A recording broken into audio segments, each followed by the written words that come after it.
Assalamualaikum warahmatullahi wabarakatuh. Waalaikumsalam warahmatullahi wabarakatuh. Gimana kabar kalian? Baik. Ada yang sakit sekarang? Iya. Alhamdulillah semuanya sudah masuk semua ya anak. Sekarang sudah memasuki semester 6. Ya. Hari ini Bu Isni ada sesuatu yang menarik ya. Biasanya kalau kita masuk kelas kemudian pulang, tapi di sini Bu Isni ada satu ini keyakinan kelas. Keyakinan kelas itu adalah keinginan kita, keinginan apa sih impian kalian untuk menjadikan kelas kalian yang menyenangkan, kemudian apa sih cita-cita kalian biar kalian itu datang ke kelas itu, kemudian datang ke sekolah itu menjadi bersemangat. Jadi impian kalian itu seperti apa? Ya, jadi nanti Bu Isni akan membagikan beberapa kertas kepada mungkin nanti empat ya, kemudian berkelompok mungkin ini ya dari depan ini empat sama Bu Isni dibagikan nih stick note ya. Jadi nanti kalian menulis satu-satu sesuai dengan keinginan kalian. Misalnya kalau kalian masuk misalnya ya kalian bisa menjaga kebersihan, itu keinginan kalian. Jadi bukan sesuatu seperti apa perintah kemudian misalnya Bu Isni kamu kalau harus membersihkan sampah misalnya seperti itu, bukan seperti itu, tapi keinginan kalian yang bersifat positif. Ya, misalnya pembelajaran menyenangkan itu seperti apa? Misalnya kalau Bu Guru ya, anak ya dengan tersenyum sesuai dengan keinginan kalian. Ya, bagaimana caranya biar kelas kalian itu menyenangkan daripada yang dulu. Nanti ditempelkan di sini anak-anak. Ya, tadi kalian pagi sudah melakukan keyakinan kelas sepertinya. Keyakinan kelas seperti apa? Yang positif, bersifat positif. Tadi berdoa, apa? Berdoa, kemudian membaca Yasin. Itu juga keyakinan kelas anak-anak yang bersifat positif. Jadi manusia itu harus berubah ke arah yang menjadi lebih baik. Ya, jadi manusia itu pertama kali dilihat dari apanya anak akhlaknya ya, akhlaknya. Jadi kalian itu bersifat positif ya. Nah, seperti itu ya. Sama Bu Isni tak bagikan, silakan berkelompok 4 ya. Menggunakan kertas yang berbeda ya. Silakan ini bertiga untuk berempat ya.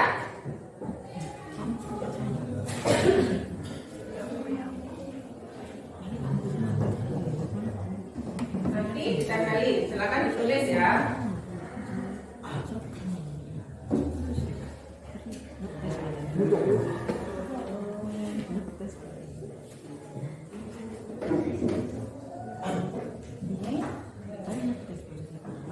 Silakan berkelompok menghadap ke belakang.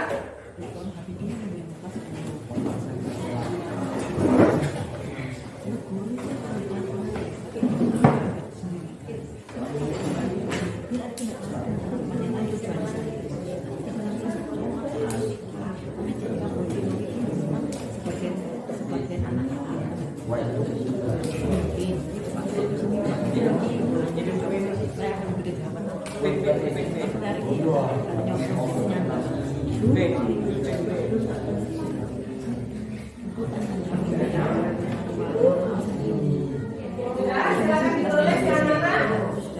Keinginan kalian seperti apa? Boleh apa ya? Impian kalian misalnya tentang kelas biar kalian itu nyaman, kemudian pembelajaran menyenangkan. Terserah ya.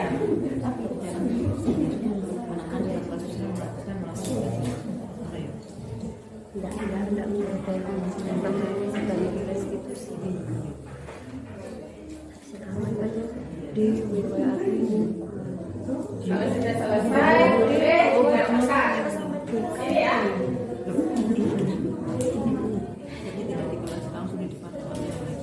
Sudah.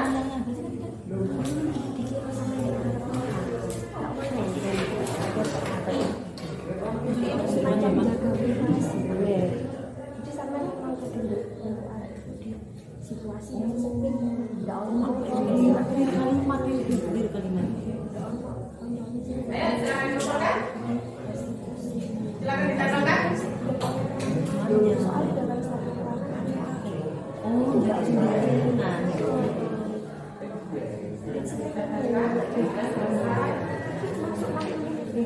Boleh menggunakan kata-kata penyemangat. Ya.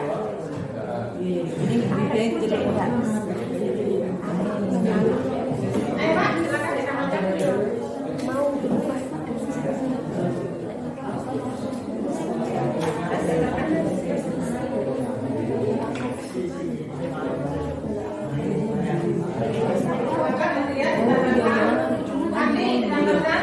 Salah menanggapi kalimat. Ya, kita lakukan. Mohon maaf. Kalau saya baca videonya, apa masih bisa diterima?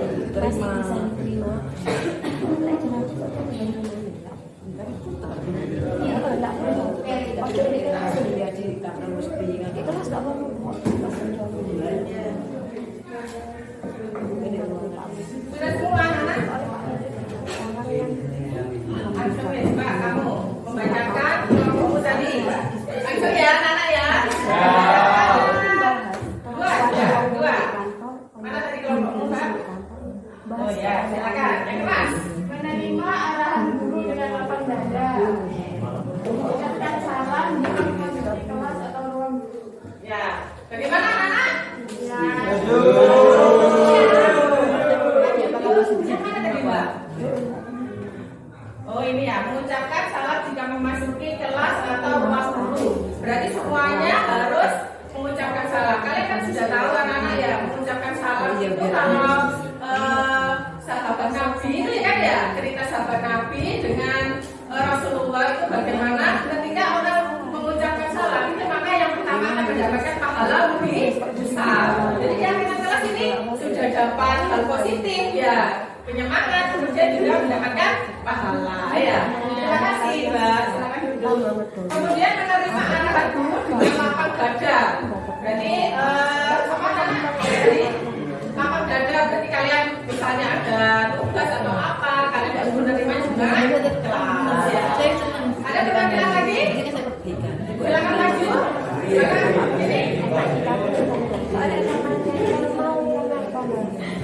Saya jangan Pak Kiro kalimat kalau tidak di depan teman yang apa kalau di depan teman-teman yang kelasnya ngono tak kira.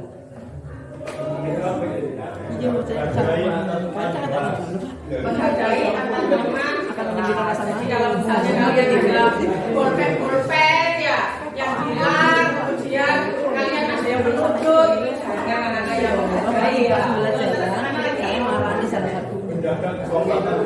Menjaga kekompakan kelas IPA, kekompakan kelas 11 IPA. Iya, terima kasih. Tepuk tangan. Ayo.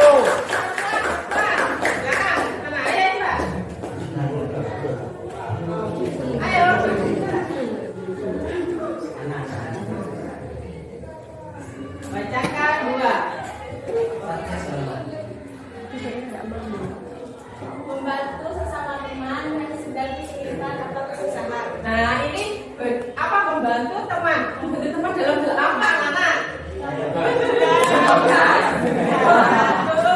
Bahaya kalau ini ya. Membantu teman kesulitan. Mungkin ada temannya yang lagi sedih, ada yang mendapat apa musibah, yang ada dibantu ya. Kalian saling cecetan. Kalau malam kalian sering itu cecetan sama teman. Ya. Hah? Ya kadang-kadang ya harus itu anak-anak ya. Main game, waduh dikurangi ya main gamenya ya. Apa lagi? Menghargai guru yang mengajar dalam kelas. Menghargai guru yang mengajar dalam kelas. Sepertinya Bu Isti ketika masuk di kelas ini sudah apa ya, sudah masuk itu sudah menyenangkan kalian tuh. Apa? Bu Isti itu sudah senang sama kalian itu anak-anak ya. Pembelajarannya enak ya. Kalian ini sepertinya kelas yang bisa diandalkan. Ya. Menghargai guru yang mengajar dalam kelas. Ya, terima kasih Mbak.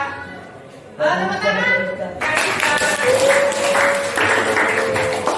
ini kan beberapa banyak ya, mungkin yang belum dibacakan ini adalah meningkatkan kekompakan antar siswa kelas, kemudian menjaga kedisiplinan, tanggung jawab antar sesama teman, ini masih banyak ya. Kemudian menjaga keamanan kelas, ini terutama yang sering bolpennya hilang ini ya anak ya. bukan miliknya harus dikembalikan seperti itu. Biar apa? Biar kalian kompak dan kondusif ya. Oke anak-anak, ini keyakinan kelas dari 11 IPA 4 ini dijadikan nanti dijadikan tulisan. Nah, tulisan ini sudah tempel. Dan ketika kalian semua masuk kelas, kalian itu sudah ada saya harus menjaga apa? Menjaga kelas gitu ya. Dan kalian itu apa? Langsung ke hatinya makjleb gitu anak-anak ya. Nah, tanpa paksaan guru atau tanpa orang lain. Seperti itu ya. Ini saya tempelkan nanti ya. Ditempelkan di kelas di sana atau membuat kertas lagi ya. Oke. Terima kasih atas kerjasamanya. Semoga pembelajaran hari ini tentang keyakinan kelas bisa diridhoi Allah dan kita bisa berubah ke arah yang lebih baik. Oke, ayo sini menjajah semuanya. Maju semua, menjajah semua. Kita saya akan bersama ya.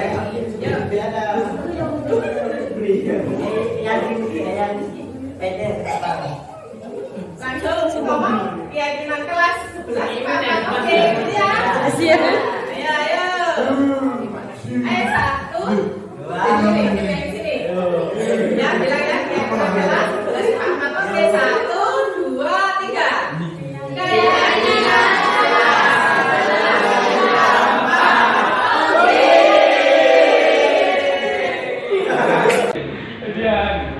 Assalamualaikum warahmatullahi wabarakatuh. Saya Muhammad Ariel Andrianto dari kelas 11 IPA 4. Setelah membuat keyakinan kelas, saya merasa memiliki kesadaran yang tinggi terhadap hal-hal yang harus dilakukan agar menciptakan kelas yang kondusif.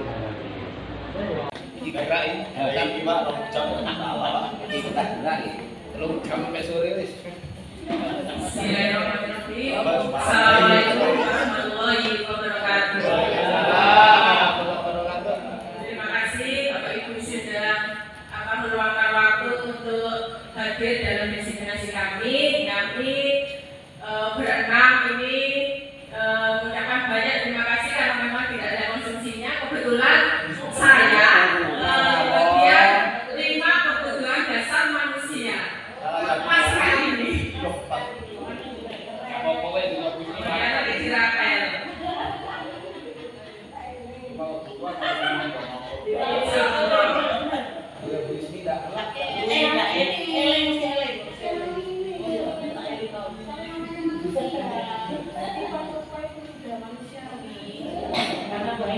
Nah, ini saya kebagian 5 kebutuhan dasar manusia atau perilaku pada anak. Jadi sebelum ada keyakinan kelas atau yang lainnya, kita harus memahami terlebih dahulu apa sih 5 kebutuhan dasar manusia yang harus dipenuhi.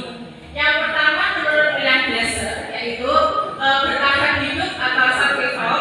Kemudian yang kedua adalah kasih sayang dan rasa diterima atau love and belonging.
Tidak bisa subur kalau lahannya tandus. Persiapkan tanah.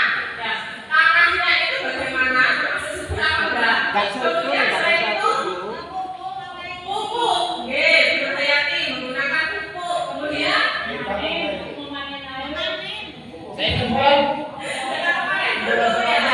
berarti cahayanya bagaimana biar tanaman itu bisa tumbuh dengan baik. Jadi kita tuh harus tahu karakter masing-masing anak. Makanya dalam pembelajaran TK itu kan ada pembelajaran berdiferensiasi seperti itu. Jadi kita tuh harus tahu kelebihan anak-anak masing-masing anak itu berbeda. Karena anak itu mempunyai keunikan tersendiri. Jadi kita harus tahu anak-anak itu bakatnya ada di mana. Jadi ada anak yang memang pintar dalam bidang akademik, tetapi ada anak-anak yang kurang pintar dalam bidang akademik. Jadi kita harus tahu mana bakat yang mereka punyai. Contohnya misalnya kalau di kelas saya itu mungkin wasit bola ya, wasit bola mungkin sering tidur, tetapi ketika kita tetapi ketika kita tahu dia ternyata kita di futsal misalnya sudah bakat berminatnya karena anak itu adalah unik. Jadi tugas kita sebagai guru itu ibaratnya harus tahu jenis karakteristik tanaman itu satu-satu seperti itu.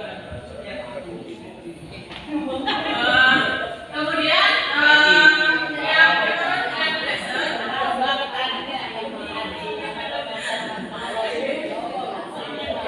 Oke, pamer. Jadi bahasanya nanti kalau misalnya sudah sesuai dengan bakat dan minat katanya dari pamer nanti berpihak seperti itu ya. Kemudian menurut dengan belajar, seluruh tindakan manusia memiliki tujuan tertentu, yaitu untuk memenuhi kebutuhan dasarnya. Jika terpenuhi, murid akan berseimbang dan akan bahagia. Tetapi jika tidak terpenuhi, murid mengalami emosi negatif seperti bosan, sedih, kecewa, bahkan mereka dapat melakukan perbuatan yang bertentangan dengan nilai-nilai kebaikan atau melanggar peraturan. Jadi 5 kebutuhan dasar itu kita harus tahu dan harus terpenuhi. Oh iya ya Bu ini ya terpenuhi ya perlu dengan paham oleh Bu ini. Nah, sekarang saya bahas satu-satu. Yang pertama adalah bertahan hidup atau survival. Di sini kebutuhan tadi ada 5. Yang pertama itu biasanya bersifat fisiologis, kemudian yang nomor 2 sampai nomor 5 itu bersifat psikomotor. Lebih dari ke situ. Yang pertama adalah bertahan hidup atau survival, yaitu kebutuhan bersifat fisiologis, kesehatan, rumah dan makan. Balik lagi ke makan ya Bapak Ibu. Makan ya Bu, ya betul. Kemudian yang kedua adalah kebutuhan biologis atau sebagai dari proses reproduksi untuk mempertahankan hidup. Aku tinggal emosi. Oh gitu. Yang ketiga adalah kebutuhan untuk merasa aman agar murid dapat belajar dengan baik dan merasa aman. Pangan, sandang, dan papan harus terpenuhi. Contohnya misalnya murid kita, saya pernah mengajar IPS karena memang lintas minat. Itu anaknya tidak pernah mengerjakan tugas, kemudian nyampe ke sekolah kalau saya jam pertama itu tidur. Saya tidur, saya heran kenapa kamu tidur. Terus saya selalu minta tugas, kemudian bagaimana ini kok belum selesai tugasnya gitu. Ternyata saya itu memang kalau dulu ya saya kurang mungkin harusnya perhatian dari satu orang ke orang lain. Jadi Ada cuma saya aja. ya, ternyata ya anak itu kalau sudah naik ke kelas 2 tapi saya tahu kenapa anak itu tidak mengerjakan tugas kemudian tidur karena memang dia tidak sarapan. Karena di rumah itu ibunya tidak menyediakan makanan. Karena memang kurang dalam juga dalam ekonominya. Oleh ibu tiri.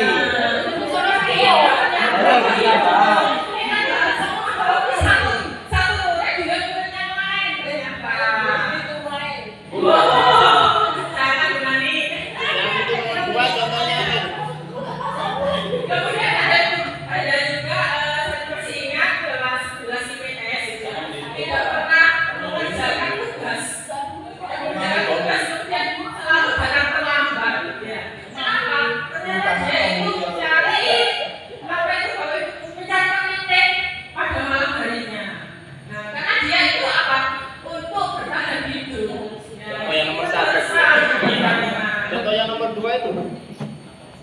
biologis. Oh, kita biologis, Bapak Ibu sudah tahu ya.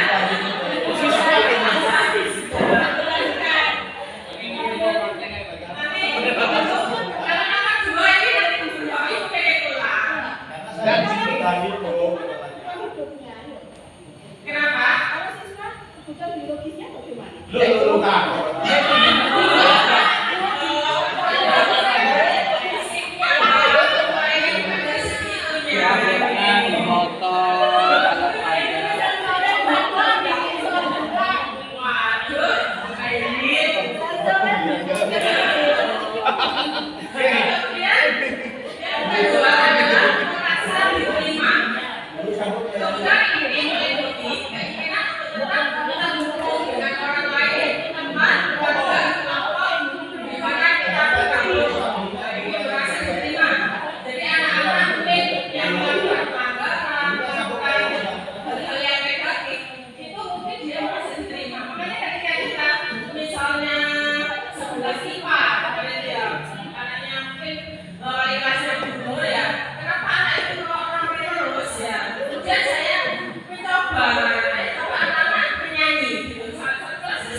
busnya.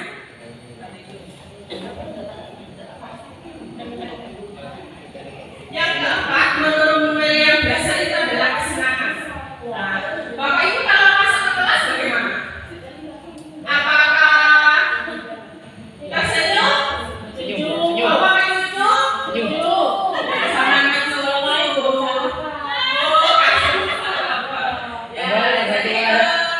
Kalau misalnya kesenangan buat anak menjadi senang, ya. Kesenangan ini mungkin bisa dengan pembelajaran permainan. Ibu Juli sudah sering membuat permainan ya, apalagi Bu Penny sudah sering ya. Misalnya dari kita tidak usah ya, kesenangan itu tidak usah jauh-jauh apa Bapak Ibu. Misalnya kita menggunakan kertas buram ya, kertas buram kita botek-botek kemudian kita bagikan, kemudian kita permainan berebut itu sudah menyenangkan. Jadi hal-hal yang ada pembelajaran di luar kelas. Dan yang terakhir adalah Semangat tidak terlalu. Akan biologi sarapan, Bro.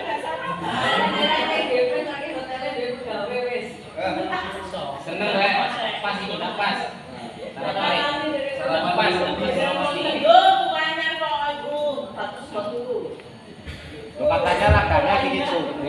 yang terakhir adalah penguasaan atau power. Setiap murid memiliki kebutuhan untuk merasa kompeten, terampil, dan diakui hidupnya. Di sini banyak sekali kalau kita sebagai guru penggerak sebenarnya ada 5, ya Bapak Ibu yaitu guru penggerak mengaktifkan siswa, kemudian berinovasi, kemudian berkolaborasi, kemudian reflektif, dan yang terakhir adalah apa? Inovatif, mengajak kita mandiri. Ya, itu berarti ada 5, Bapak Ibu. Jadi kalau kita misalnya berinovasi, maka anak-anak itu bisa melakukan penguasaan. Mereka merasa ingin diakui keberadaannya, penguasaan dalam hal teknologi terutama. Makanya pembelajaran dengan cara mengaktifkan siswa itu menurut saya sangat penting sekali. Bapak Ibu ada yang membuat novel, ya kemudian novel yang bahasa Inggris itu sudah anak-anak merasa mempunyai penguasaan. Jadi anak-anak bisa menjadi lebih mandiri, kemudian bisa menjadi bertanggung jawab terhadap tugas yang ada di dirinya. Jadi mereka lebih siap ketika lulus nanti. Mungkin karena waktunya itu dibatasi, Bapak Ibu mungkin kurang lebihnya saya mohon maaf. Semoga menjadi bermanfaat buat Bapak Ibu. Sekian, terima kasih. Assalamualaikum warahmatullahi wabarakatuh. Assalamualaikum warahmatullahi wabarakatuh.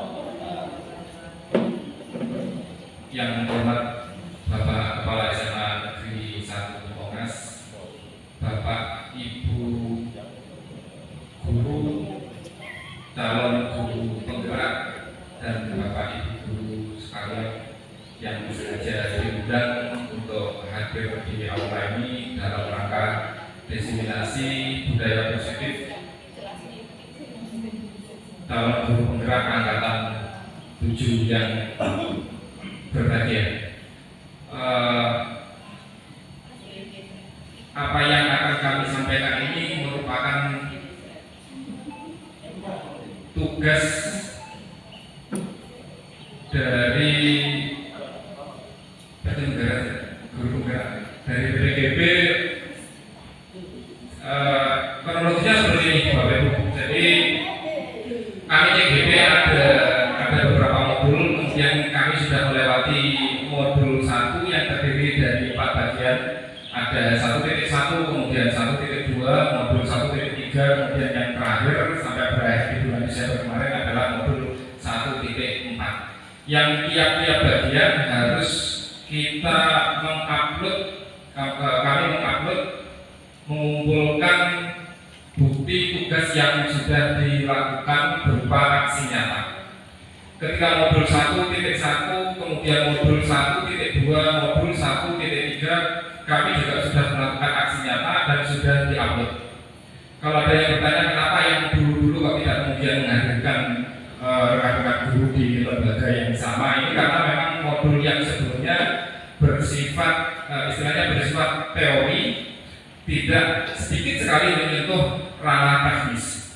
Kemudian di modul 1.4 ini sudah sangat teknis sekali, maka harus disampaikan ke guru-guru yang lain.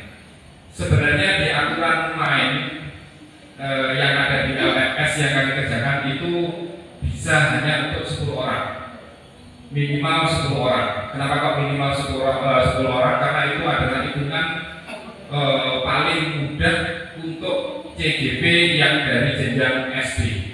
Sedangkan seperti kita yang jenjang SMA bisa lebih dari itu, karena harapannya yang bagian ini harus tersampaikan ke semua bapak ibu guru dan harus bisa dilaksanakan. Jadi saya ulangi, apa yang kami sampaikan ini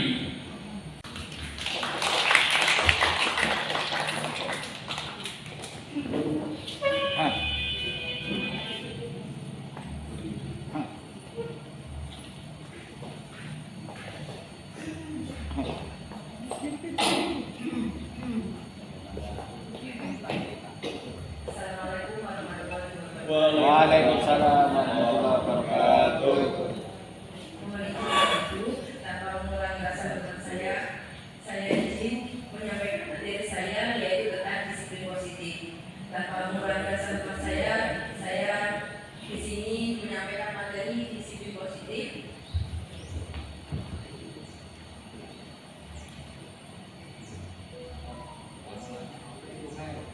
Jangan klik kiri,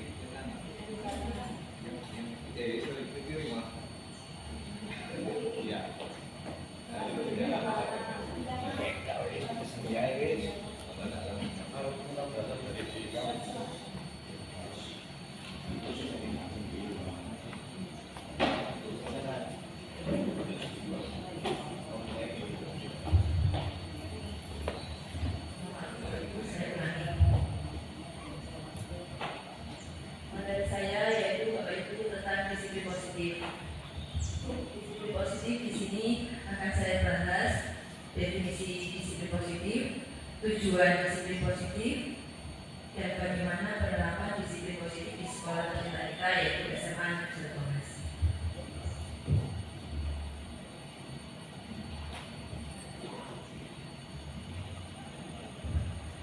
Disiplin positif di sini adalah proses pembelajaran. Disiplin positif merupakan pendekatan mendidik anak untuk melakukan kontrol diri dan pembentukan kepercayaan diri. Disiplin berbeda dengan hukuman, meskipun disiplin sering diterapkan dengan menggunakan teknik hukuman. Jadi maksudnya di sini Bapak Ibu, disiplin positif itu melakukan sesuatu dalam rangka kita mendapatkan kepatuhan. Biasanya kita cenderung menggunakan hukuman kepada siswa kita, dan akhirnya membuat siswa kita merasa tidak nyaman dan tertekan ketika mengikuti pembelajaran atau dalam lingkungan keseharian di sekolah.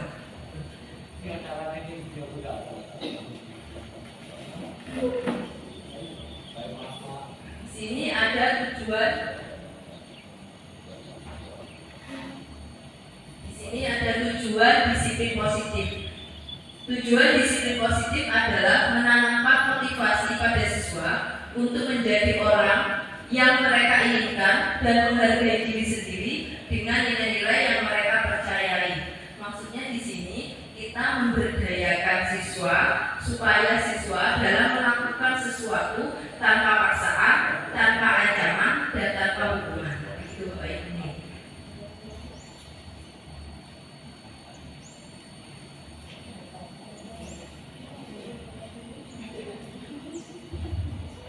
Faktor pendukung disiplin siswa. Di sini ada faktor internal dan faktor eksternal. Faktor internal biasanya sering disebut dengan motivasi intrinsik, sedangkan faktor eksternal sering juga disebut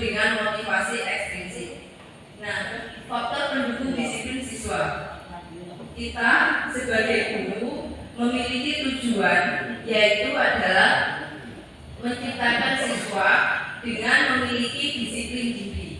Jadi tujuan kita sebagai pendidik menciptakan siswa untuk memiliki disiplin diri, sehingga dalam diri siswa tertanam nilai-nilai kebajikan universal. Maksudnya nilai-nilai kebajikan universal itu adalah tertanam di dalam diri anak-anak motivasi intrinsik seperti pembawaan, kesadaran, minat, dan motivasi. Biasanya Bapak Ibu, faktor intrinsik atau motivasi intrinsik ini biasanya bertahan lama atau bisa permanen karena muncul dari dalam diri anak. Sedangkan faktor eksternal atau motivasi eksternal cenderung sementara, Bapak Ibu, karena anak-anak itu patuh pada peraturan hanya gara-gara ingin dipuji, ingin mendapatkan hadiah, atau takut ketika mendapatkan hukuman.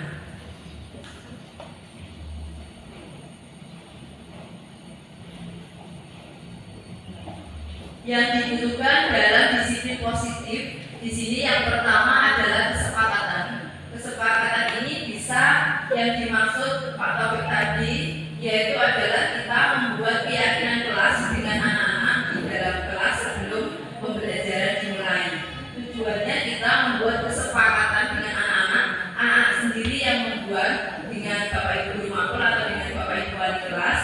Tujuannya membuat keyakinan kelas supaya anak-anak dengan sendirinya membuat peraturan, membuat keyakinan tentang dirinya sendiri di dalam kelas itu, supaya anak-anak merasa nyaman mengikuti pembelajaran di kelas.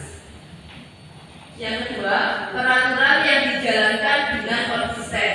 Jadi peraturannya dijalankan terus-menerus. Yang ketiga, pengendalian.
depanmu, dia akan semakin besar kepala dan merasa semakin pintar. Padahal sebenarnya kenyataannya tidak sesuai dengan apa yang ada, sebenarnya tidak sesuai dengan kenyataan.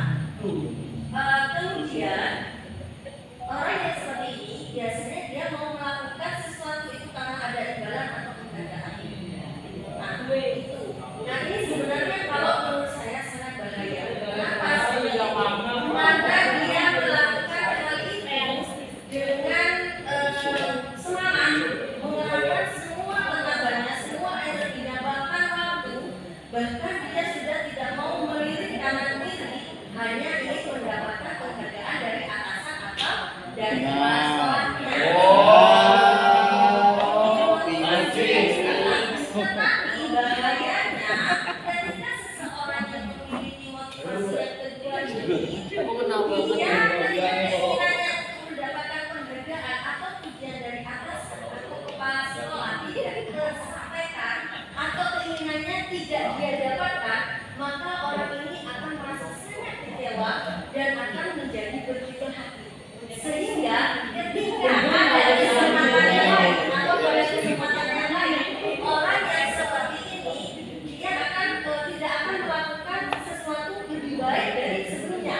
Jadi, ya wes lah, paling aku ya nggak oleh penghargaan, wes lah aku nggak bakal dapat imbalan. Nah, seperti itu. Ini adalah motivasi eksternal dari orang ini mendapatkan pujian. Ya bisa jadi kalau nggak ada imbalan dia nggak akan bekerja seperti itu. Kemudian yang ketiga, motivasi untuk menghargai diri sendiri. Jadi orang yang berada pada posisi ketiga ini, dia akan menjadi dalam pikirannya itu saya akan menjadi orang yang seperti apa ya apabila saya melakukan hal ini. Karena memang itu berasal dari kesadaran dirinya, motivasi dalam dirinya sendiri. Itu. Nah, orang yang berada pada posisi yang nomor 3 ini, dia akan pandai dalam mengatur waktu. Dia akan pandai dalam membagi waktu yang dia miliki. Dia gak akan membuang-buang kesempatan yang dimilikinya dengan percuma. Karena bagi orang yang ada di posisi ketiga ini, yang penting dia bermanfaat untuk orang lain, dan itu memang murni dilakukan berasal dari hatinya. Seperti itu. Kemudian orang yang berada di posisi yang ketiga ini, dia juga orang yang cakap memerintah dirinya sendiri. Jadi bukan memerintah orang lain. Dia sudah ahli, dia merasa melakukan pekerjaannya dengan merdeka, sehingga dia bebas kan, karena tidak mengharapkan imbalan atau pujian dari orang lain, sehingga dia bebas melakukan kewajibannya karena kesadaran dari dalam dirinya sendiri. Ketika dia melakukan pekerjaannya, dia akan merasa enjoy, merasa santai, tidak merasa dikejar-kejar oleh orang lain, tidak terpengaruh oleh orang lain seperti itu.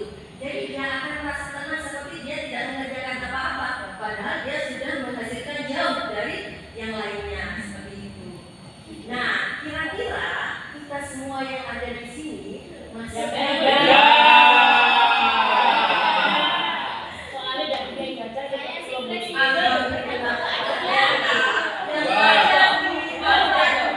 semua memiliki motivasi yang nomor 3 karena kesadaran diri sendiri. Jadi meskipun kata gue aja yang di sini.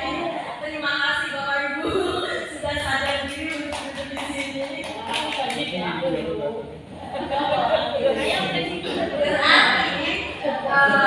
Berarti supaya ini kombinasi. Berarti supaya kombinasi. Jadi motivasi yang kedua dan yang ketiga. Mungkin ada yang kombinasi motivasi 1 dan 2, ada yang 2 dan 3, ada yang murni yang motivasi nomor 3.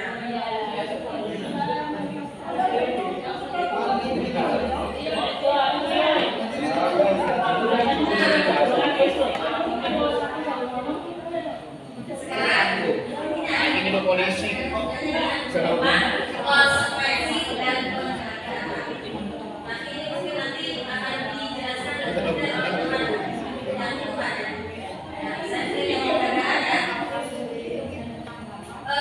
Sekilas saja,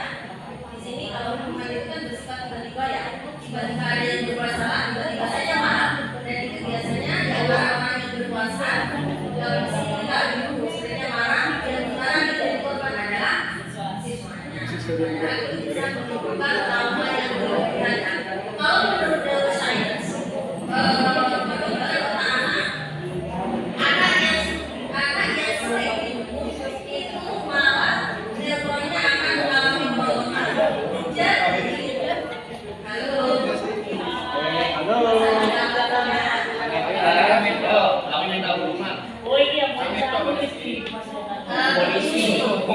Ketika anak itu sering dihukum,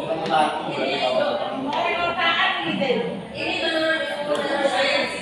Jadi ketika anak itu sering dihukum, maka anak itu akan mengalami kerontokan sehingga kalau anak itu mengalami kemunduran, makanya tidak heran kalau di sekitar kita ada anak yang cicat nakal, kemudian dia mau berubah tapi masih dimarahi lagi. Pertemuan berikutnya dimarahi lagi, pertemuan berikutnya dimarahi lagi oleh guru yang sama, maka anak itu akan frustasi dan tidak ingin berubah.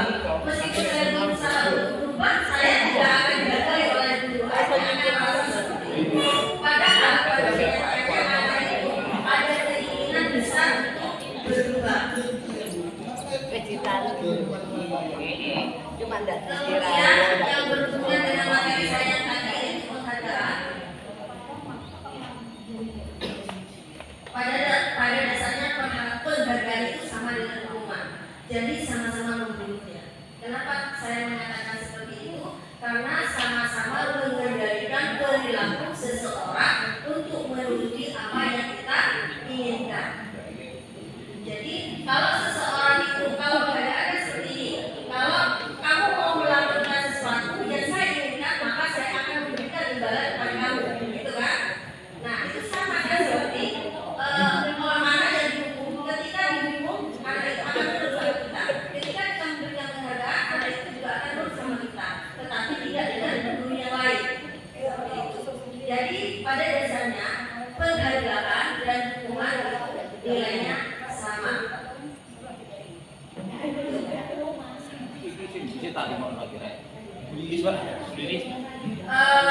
Saya kira itu saja dari saya.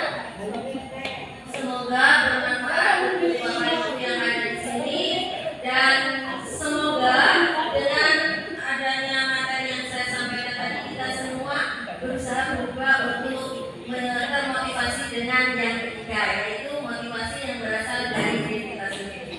Sekian dari saya. Assalamualaikum warahmatullahi wabarakatuh. Sini dan institusinya ada di akhir nanti.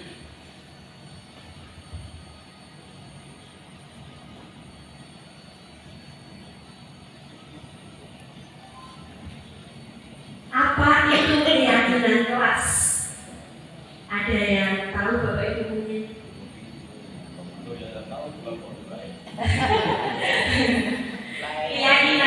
Keyakinan kita semua punya keyakinan deh Bapak Ibu. Ya semua punya keyakinan deh. Di sini keyakinan adalah sesuatu yang diyakini bersama, yang berasal dari penyatuan pikiran untuk menjadi nilai-nilai kebaikan untuk diaplikasikan di kelas-kelas. Jadi sebenarnya keyakinan kelas ini sifatnya universal, sifatnya luas, bisa diaplikasikan dimanapun. Bukan hanya di kelas kita ketika kita mengajar, tapi ketika dalam situasi seperti ini pun kita juga bisa membuat keyakinan kelas. Jadi keyakinan kelas ini semacam kesepakatan yang kita buat sebelum kita melakukan suatu kegiatan atau suatu pembelajaran. Yang kedua di sini keyakinan kelas adalah salah satu disiplin positif yang bisa kita harapkan dalam membangun budaya positif di sekolah. Dengan adanya keyakinan kelas di setiap kelas diharapkan dapat mewujudkan tujuan pendidikan yang berorientasi kepada profil pelajar Pancasila. Nah ini kita kembali ke kurikulum merdeka. Jadi intinya kurikulum itu ramah pada anak. Di sini keyakinan kelas yang membuat bukan hanya kita sendiri, guru bukan, kita bukan dominator di sini, tapi semua diharapkan dibuat oleh anak-anak, untuk anak-anak dan demi kepentingan anak-anak.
Motivasi ini ada dua nih Bapak Ibu. Yang pertama adalah ekstrinsik yang berupa reward dan hukuman tadi.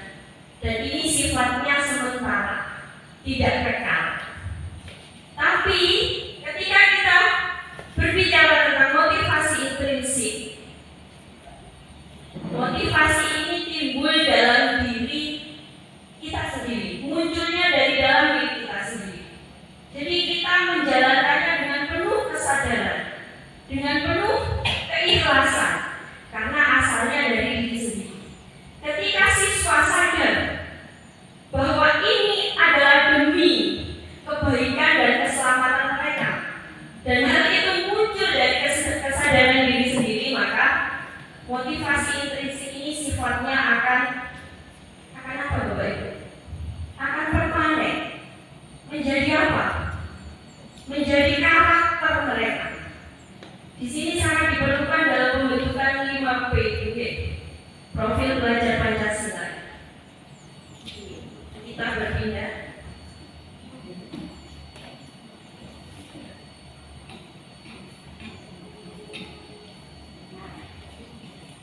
Nah, Bapak Ibu, di sini ada apa perbedaan keyakinan kelas dan peraturan kelas.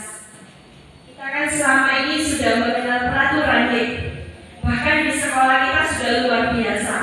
Ada tatip namanya, tata tertib sekolah, dan sudah dikawal oleh beberapa Bapak Ibu juga sebagai tim tatip yang tak kenal lelah, menjalankan tatip ini setiap hari, menjaga ketertiban sekolah anak-anak agar tetap kondusif dan aman sekolah kita.